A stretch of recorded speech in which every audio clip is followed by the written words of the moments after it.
नाज़रीन ज़रा तसव्वुर कीजिए, एक लम्हे को आंखें बंद कर लीजिए और सोचिए वो सरजमीन जहां सूरज दिन के वक्त आग बरसाता है और रात को सहराओं में हड्डियां जम जाती हैं, वहां ऐसी खुफिया मंडी लगती है जहां औरतों को भेड़ बकरियों की तरह खरीदा और बेचा जाता है, जहां बेटी की कीमत चंद सिक्के और चंद बोरी चावल होती है और माँ अपनी आंखों के सामने अपनी लखते जिगर को बेचने पर मजबूर हो जाती है। ये कोई पुरानी दास्तान नहीं, ये है आज का अफ्रीका। ये वो हकीकत है जिस पर दुनिया के बड़े मीडिया हाउसेस खामोश हैं। अक़वाम मुत्तहिदा की आंखें बंद हैं और इंसानियत का ज़मीर सो रहा है, मगर इस अंधेरे को चीरने के लिए एक सिपाही उठ चुका है, एक लीडर जिसने कसम खाई है कि वो इन जंजीरों को तोड़ेगा। जी हाँ, हम बात कर रहे हैं इब्राहिम ट्रौरे की। नाज़रीन, आज हम आपको एक ऐसी हकीकत से रोशनास कराने जा रहे हैं जो शायद आपके तसव्वुर से बाहर हो।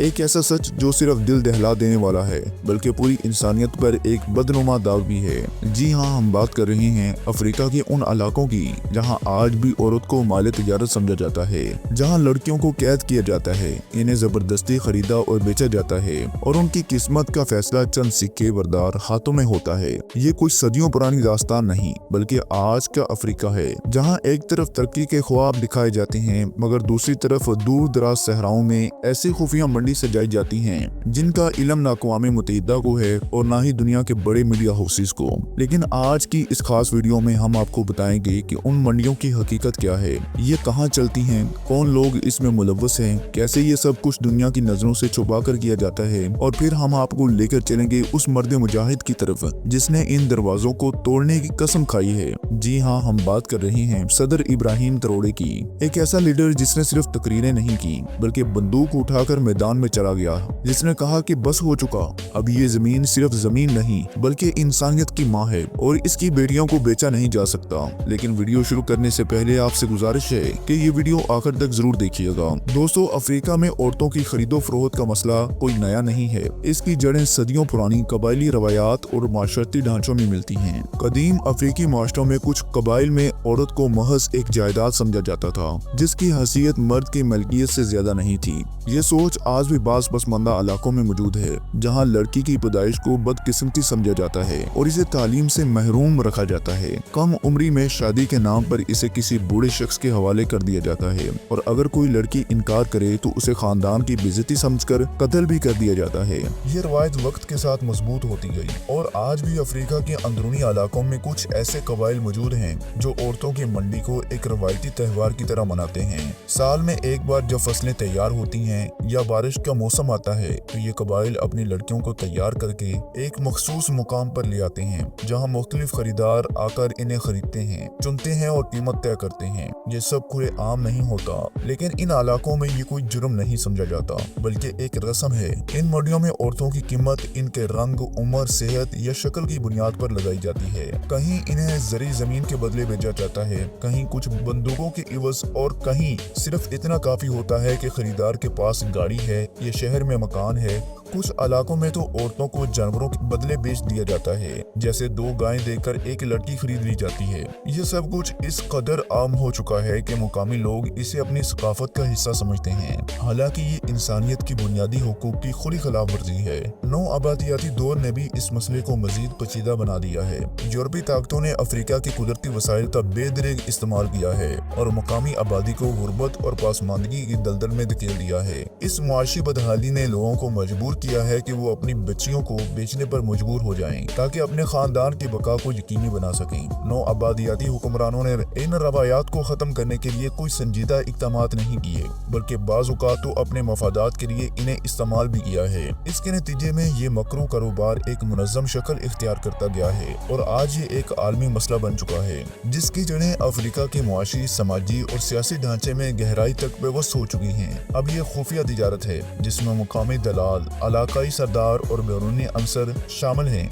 ये एक ऐसा नेटवर्क है जो इंसानियत की तमाम इक़दार को पामाल करता है और मासूम जिंदगियां तारीकी में धकेल देता है। सहराओं के अंदर बने खुफिया कैंप, जिन्हें दुनिया से छुपाने के लिए किसी आम गांव जैसे जाहिर किया जाता है, इनमें खवातीन को कैद रखा जाता है, दिन भर इन्हें मारा पीटा जाता है, मुख्तलिफ जुबानें सिखाई जाती हैं ताकि खरीदार जिस मुल्क का हो वो लड़की मौजू लगे। अफ्रीकी लड़कियों को जबरन तरबियत दी जाती है, झूठे पासपोर्ट दिए जाते हैं हैं और फिर इन्हें सरहदों के पार कभी खादमा के तौर पर कभी दुल्हन के नाम पर भेजा जाता है। इन मंडियों के बारे में हाल ही में एक इंटरव्यू भी वायरल हुआ जिसमें कई मुतासरीन के दिल दहला देने वाली कहानियां सामने आई। इनमें से एक कहानी लीना की थी जिसका कसूर सिर्फ इतना था कि वो खूबसूरत थी और गुर्बत उसके घर की दहलीज पर बैठी थी। लीना स्कूल जाना चाहती थी, उस्ताद बनना चाहती थी, लेकिन एक दिन कुछ अजनबी लोग उसके गांव आए, उसके वालिद को कुछ रुपए दिए और लीना को साथ ले गए। उस दिन से न वालिद ने उसे देखा है न वो दिन की रोशनी में सांस ले सकती है। उसे सहरा के एक कैंप पे रखा गया है जहां उसके साथ दर्जनों लड़कियां और भी हैं। लीना को नई जुबान सिखाई गई है, उसके बाल काटे गए हैं, गैर मुल्की खरीदारों के मुताबिक ढाला गया है। जब वो एहतजाज करती है तो उसे बिजली के झटके दिए जाते हैं या खाने से महरूम कर दिया जाता है। एक दिन एक सफेद फार्म खरीदार आया, उसने लीना के चेहरे को हाथ लगाया, चंद नोट फेंके और उसे अपने साथ ले गया। लीना की कहानी अफ्रीका की हजारों ऐसी बच्चियों की नुमाइंदगी करती है जिन्होंने गुर्बत और बेबसी की वजह से उस मकरू कारोबार का हिस्सा बनना पड़ता है। इसी तरह लिसा की कहानी भी सामने आई है जो सिर्फ 10 साल की थी जब उसे इसकी सौतेली माँ ने 2 बोरी चावल के बदले तोहफे के तौर पर दे दिया। लिसा दिन रात रोती रही मगर इसकी आवाज उस कमरे की दीवार से आगे न जा सकती थी जिसमें वो कैद थी। उसे बताया गया कि वो फैमिली सर्वेंट है, लेकिन इससे जो काम लिए गए वो किसी नौकरानी से नहीं, किसी गुलाम से भी नहीं, बल्कि वो हैवानी सतह के मजालम थे जिन्हें बयान करना मुमकिन नहीं है। लिसा की मासूमियत और इस पर ढाए जाने वाले मजालम इंसानियत के ज़मीर पर एक सवालिया निशान हैं। यह कहानियां सिर्फ चंद मसाल हैं, ऐसे हजारों वाकयात हैं जो रोजाना अफ्रीका के मुख्तलिफ हिस्सों में रोनमा होते हैं जहां मासूम जिंदगियां तारीकी में धकेल दी जाती हैं और इनके ख्वाब पीस दिए जाते हैं। ये वो हकीकत है जिसे दुनिया अक्सर नजरअंदाज कर देती है, लेकिन ये हकीकत आज भी लाखों लोगों की जिंदगियां निगल रही है। मगर दोस्तों, हर दौर में जब जुल्म हद से बढ़ता है तो कुदरत ऐसे इंसान को जन्म देती है जो तारीख का धारा बदल देता है। अफ्रीका की सरजमीन भी सदियों से ऐसे ही किसी मसीहा की मुंतजिर थी और फिर एक दिन बर्किना फासो की मट्टी से इब्राहिम त्रोड़े नमोदार हुए। इब्राहिम त्रोड़े 14 मार्च 1988 को बर्किना फासो के शहर केरा बंदकोई में पैदा हुआ। वो एक आम फौजी अफसर था, न कोई शाही पस मंजर, न खानदान इक़्तिदार का, न बैरूनी ताल्लुकात। उसके पास सिर्फ एक चीज थी, ज़मीर वो कि जो अपनी इज्जत का कभी सौदा न करे। त्रोड़े ने अपनी इब्तिदाई तालीम बर्किना फासो में हासिल की और फिर फौजी एकेडमी में दाखिला लिया। अपनी काबिलियत और तालीम के बलबूते पर और मेहनत से फौज में तेजी से तरक्की की और एक काबिल अफसर के तौर पर पहचाना जाने लगा। इसने मुल्क के अंदरूनी और बैरूनी सिक्योरिटी चैलेंजेस को करीब से देखा और समझा कि ये मसाइल किस तरह मुल्क को खोखला कर रहे हैं। इसे महसूस हुआ कि क़यादत नाकाम हो चुकी है और आवाम की हालत बस से बदतर हो रही है। इसके दिल में अपने मुल्क और मजलूम अवाम के लिए गहरा दर्द था और यही दर्द उसके अज़म की बुनियाद बना। जब इक़्तिदार के ईवानों में खामोशी छाई हुई थी, जब दुनिया की तंजीमें तस्वीरों पर बयानात जारी करके खामोश हो जाती थी, उस वक्त त्रोड़े ने मैदान में उतरने का फैसला किया। उसने वर्दी पहनी और अपनी फौज को हुक्म दिया कि सिर्फ दुश्मन के खिलाफ नहीं बल्कि अपने ही मुल्क में फैले उस गैर इंसानी निजाम के खिलाफ कार्रवाई की जाए। जब उसने पहली बार इन कैंपों की खुफिया फरिश्त देखी तो उसकी आंखों में आंसू आ गए। उसने कहा कि ये मेरे मुल्क की बेटियां हैं और जब तक मैं जिंदा हूँ कोई इनकी कीमत नहीं लगा सकता।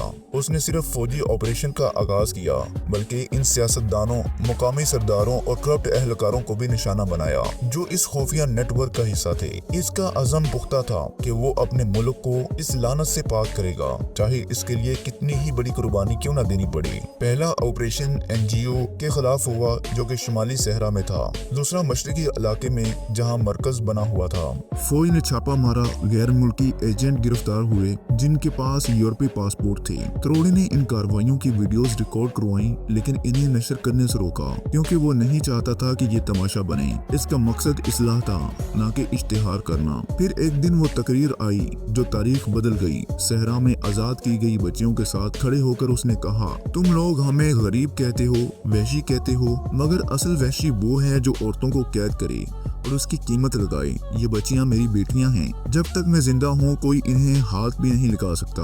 हम ना मगरब से मदद मांगेंगे ना मशरक से, हम खुद अपनी माओं और बहनों को आजाद करेंगे। ये जुमले पूरी दुनिया में गूंज गए। नाजरीन, इब्राहिम त्रोड़े सिर्फ एक सदर नहीं बल्कि एक नजरिया है, एक तहरीक है और एक उम्मीद है। इसकी कहानी हमें याद दिलाती है कि इंसानियत की जंग अभी खत्म नहीं हुई, मगर जब तक त्रोड़े जैसे लोग मौजूद हैं तब तक उम्मीद की किरण हमेशा रोशन रहेगी। नाज़रीन, ये बात याद रखें कि दुनिया की असल ताकत वही कौमें बनती हैं जो अपनी तकदीर खुद लिखती हैं और दूसरों के फैसलों पर इन्हिसार नहीं करती। आज अगर पाकिस्तान और इब्राहिम ट्रोडी जैसे लीडर एक दूसरे के करीब आ रहे हैं तो ये महज सियासी इत्तेफाक नहीं बल्कि वक्त की पुकार है। गुलामी की जंजीरें तोड़ने की पुकार, अपने वसाइल पर हक वापस लेने की पुकार और एक ऐसे मुस्तकबिल की पुकार जहां अफ्रीका और एशिया भर से दुनिया को क़यादत देंगे। सवाल ये है कि क्या हम इस मौके को पहचान पाएंगे या हमेशा की तरह तारीख हमारे दरवाजे पर दस्तक देकर वापस चली जाएगी।